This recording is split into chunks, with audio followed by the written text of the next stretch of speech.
When critiquing film adaptations of books, one thing we've all heard is that the book is always better. The Harry Potter films specifically received a lot of criticism for not being as good as the books, and though they are different from the books, there are some things that the film series was able to do visually to enhance the essence and themes of these beloved stories that couldn't have been done in any other medium. This video does include spoilers for all 8 films and 7 books. Difficult, very difficult. The first 2 films, directed by Chris Columbus, introduced an aesthetic tool or color theme that I refer to as the gold to green shift. The gold part of the gold to green shift is particularly prevalent in the sorting scene, when Harry is first faced with a choice between his Slytherin and Gryffindor natures. You could be great, you know. It's all here in your head. And Slytherin will help you on the way to greatness. There's no doubt about that. No? Well, if you're In this scene, as well as this entire film, Harry's Gryffindor side is much more prevalent, which makes this film take a more golden tone than the other films.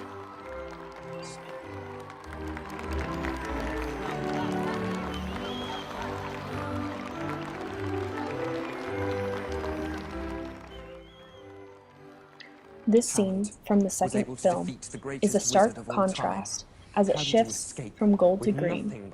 In this story, Harry is forced to confront the Slytherin parts of his personality for the first time. By this point, in both the book and film, Harry has been isolated by his classmates, who believe that he is the heir to Slytherin. He has put his faith in Tom Riddle, who he feels a sort of kinship towards because of their similarities, only to be betrayed by Tom, who he discovers is actually the preserved memory of Lord Voldemort.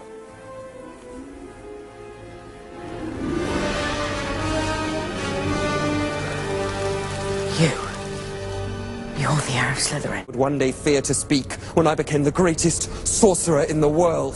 Albus Dumbledore is the greatest sorcerer in the world. Dumbledore's been driven out of this castle by the mere memory of Here is one of the moments that we see that Gryffindor and Slytherin color contrast very sharply.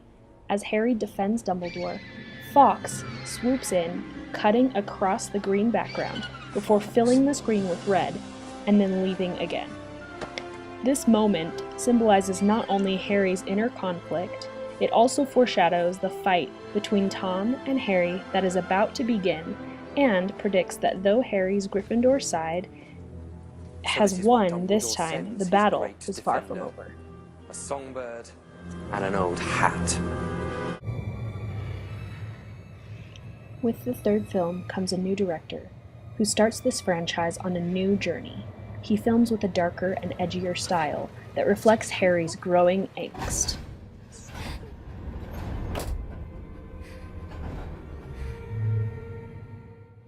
In the Prisoner of Azkaban book, Harry discovers that even his Gryffindor side, which for him is symbolized by his parents, still has a dark and complicated history. The addition of Dementors added a gloom to Hogwarts that in the books could only be described, but in the film, we can see for ourselves the chilling effects that the presence of these creatures brings to the previously warmer films.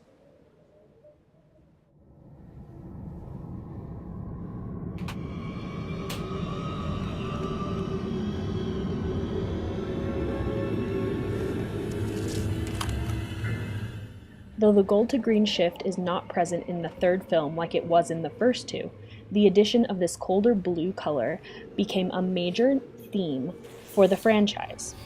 This film, in many ways, was a turning point for the series. Its darkness set up the franchise to depart from the realm of children's movies and transitioned it toward the darker themes and older audience that stuck with it till the end.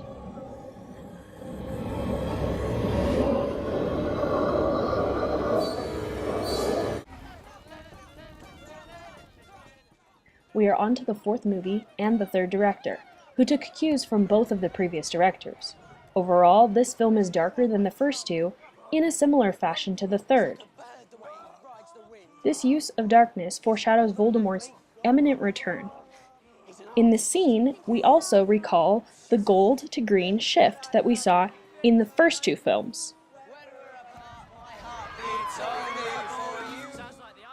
In the beginning of this scene, when the kids are having fun, it's warmer and there's a more gold tone. But after the chaos brought on by the Death Eater attacks, we see a major change in color scheme to a cold green, just like we saw in the second film.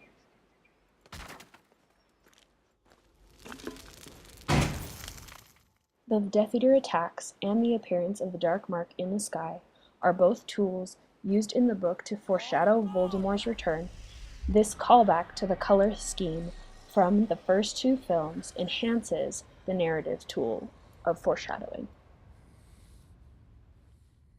When the franchise got its fourth director, many fans had lost hope in finding a director who could stick to the series without dramatically changing the style. This scene, however, was the one that sold me on David Yates' directing. You've lost, old man. This entire film, Harry has been dealing with trying to come to grips with his more Voldemort-like traits of insecurity, fear, hatred, and revenge. In this scene, he is finally possessed by Voldemort, and Harry is once again confronted with his two halves like he was in the first two films. And he has to fight to keep one of them stronger. So weak. So vulnerable. Look at me. Harry, it isn't how you are like. It's how you are not. In the book, Voldemort can't possess Harry because of an unknown reason.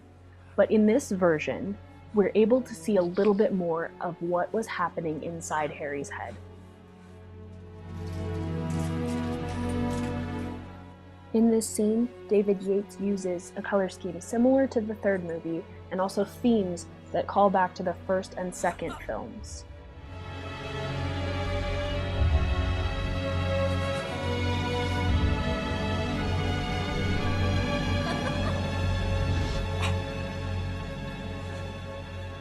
You're the weak one. And you'll never know love. Or friendship. And I feel sorry for you. This adaptation of the original text not only tied the previous four films together, but it also enhanced the overall theme of the series, that love and goodness conquers all.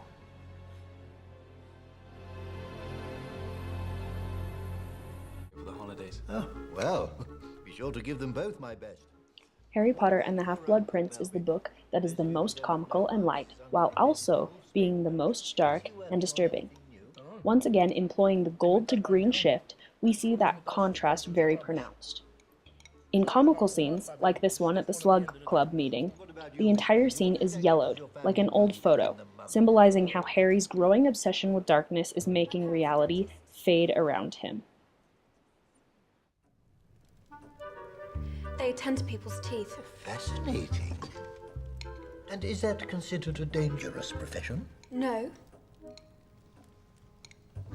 Although, one boy, Robbie Fenwick, did bite my father once. The gold tone of this scene keeps it comical, contrasting heavily with the scenes where Harry is delving deeper into Voldemort's past. Don't.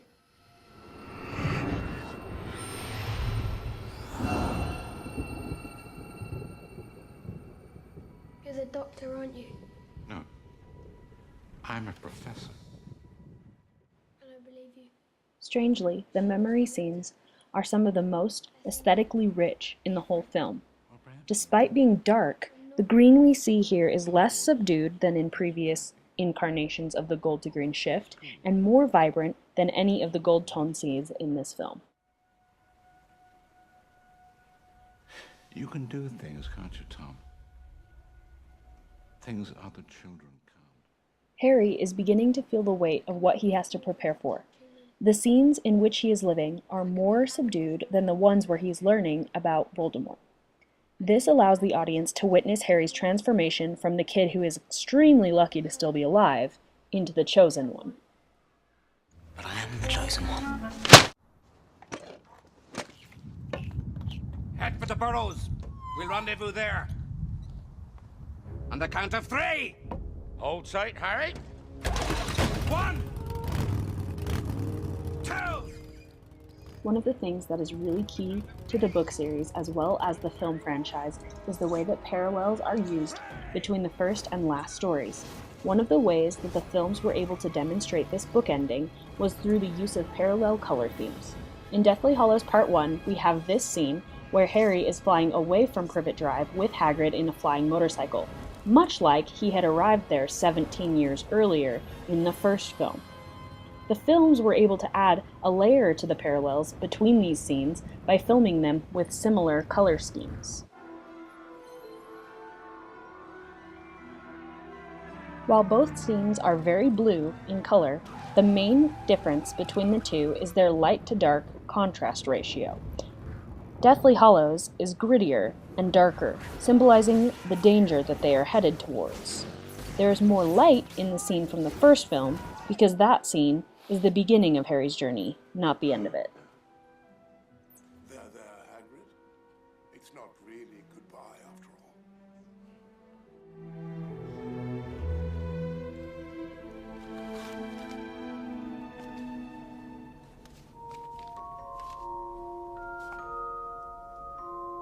Good luck, Harry Potter.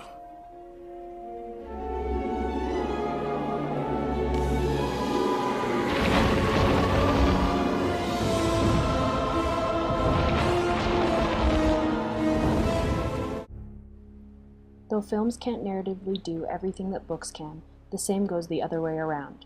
Visual tools like the gold to green shift and the progression of darkness seen in these films leave an imprint on our minds that we can't always recall consciously, but that give us a deeper meaning subconsciously.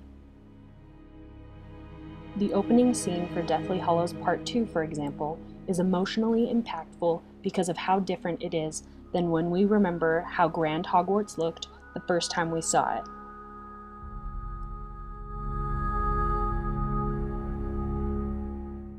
Now it's surrounded by Dementors and run like a concentration camp. It's no longer the bright, beautiful castle that we saw in the opening of this video. Just the changes in color between the opening scene of the first film and this one are enough to show us that time has passed and that we are reaching the end of an adventure. This adventure culminates with the final battle between Harry and Voldemort.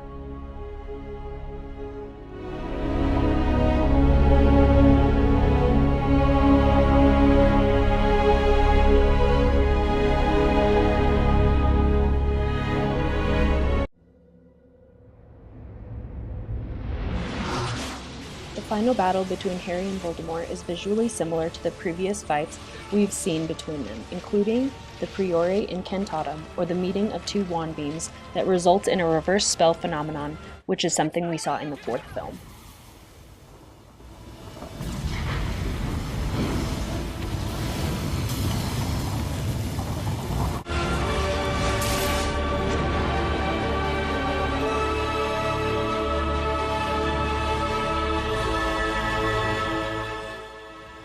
That's not the only part of this battle that goes back to the previous fight, however. In the book Deathly Hallows, Voldemort dies a remarkably human death, and his lifeless body is moved to a separate part of the castle. However, in the film, Voldemort's death is portrayed much more similarly to how it was done in the first book and film.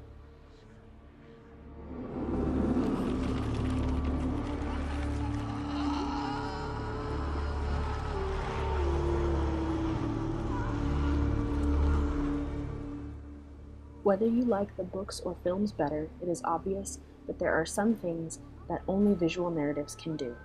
Perhaps that is something to keep in mind when critiquing adaptations like the Harry Potter franchise. So, whether you come back by page or by the big screen, Hogwarts will always be there to welcome you home.